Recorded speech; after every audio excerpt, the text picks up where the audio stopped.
जय माता दी मित्रों, बड़ों को प्रणाम और छोटों को प्यार। बहुत समय पहले की बात है। एक थी इल्ली और एक था घुण।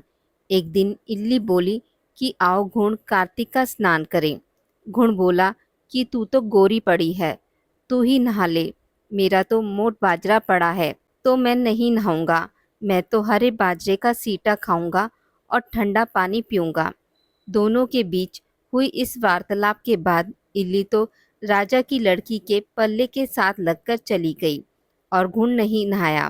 कार्तिक माह खत्म होते ही दोनों मर गए। कार्तिक का स्नान करने से इल्ली राजा के घर जन्म लेती है और घुन राजा के यहाँ गधा बनता है। राजा की बेटी बड़ी हुई तो उसके विवाह का दिन आया और वह ससुराल के लिए विदा होने लगी। विदा होने के समय अचानक ही बेटी की बैलगाड़ी रुक गई, तो राजा रानी दोनों बोले कि यह बैलगाड़ी क्यों रुक गई। बेटी, तुझे जो मांगना है मांग ले।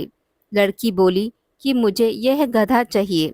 यह सुन राजा रानी बोले कि यह क्या मांगा है, कुछ और मांग ले, यह भी कोई मांगने की चीज़ है।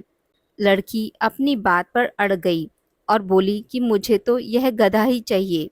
लड़की की बात सुनकर गधा फुदक फुदक कर भागने लगा और लड़की के साथ वह भी चला गया। महल जाकर लड़की ने उसे नीचे ही सीढ़ी से बांध दिया।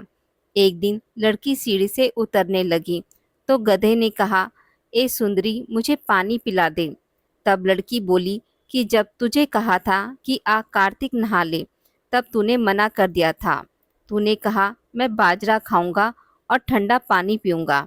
लड़की और गधे की वार्तालाप उसकी देवरानी और जेठानी सुन रही थी। वह दोनों अपने देवर के पास गई और बोली कि ये तुम किस जादूगरनी को ब्याह कर लाए हो, यह तो जानवरों से बात करती है। अपनी भाभीियों की बात सुनकर लड़का बोला कि मैं जब अपने कानों से सुनूंगा और आंखों से देखूंगा तभी मानूंगा। अगले दिन वह सीढ़ी पर छिपकर बैठ गया। उसकी पत्नी आई और गधे ने उससे फिर वही बात कही, जिस पर रानी ने भी वही जवाब दिया। यह सब देखकर वह राजकुमार तलवार निकालकर सामने आया और बोला कि तुम जानवरों से कैसे बात कर सकती हो, बताओ कि तुम कौन हो। उसकी पत्नी ने उसे बहुत कहा कि औरतों का भेद नहीं खोलना चाहिए, लेकिन वह अड़ा रहा कि नहीं, मैं तो सब जानकर ही रहूँगा। राजकुमार की जिद के आगे उसकी पत्नी हार गई। उसने पिछले जन्म की सारी बातें उसे बता दी कि वह इल्ली थी और यह गधा गुण था। इससे मैंने कार्तिक नहाने की बात कही, लेकिन इसने मना कर दिया, जिसके परिणाम स्वरूप यह इस जन्म में गधा बन गया और मैं राजा की लड़की के पल्ले से लगकर नहाई तो मैं राजकुमारी के रूप में पैदा हुई। इसलिए मैं तो इससे पिछले जन्म की बात कर रही थी।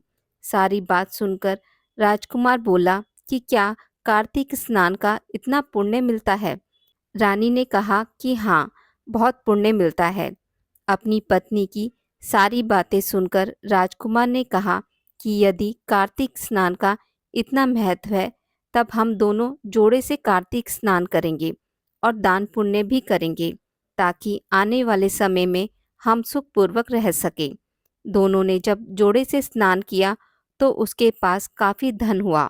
हे कार्तिक महाराज, जैसा आपने इल्ली को फल दिया वैसा ही सभी को देना, लेकिन घुण को जैसा फल दिया किसी को ना देना। आज की इस वीडियो में बस इतना ही। मित्रों, अगर आपको मेरी वीडियोस पसंद आती हैं तो उसे लाइक और शेयर ज़रूर करें और पूजा पाठ से जुड़ी जानकारी के लिए मेरे चैनल को सब्सक्राइब करना ना भूलें। धन्यवाद।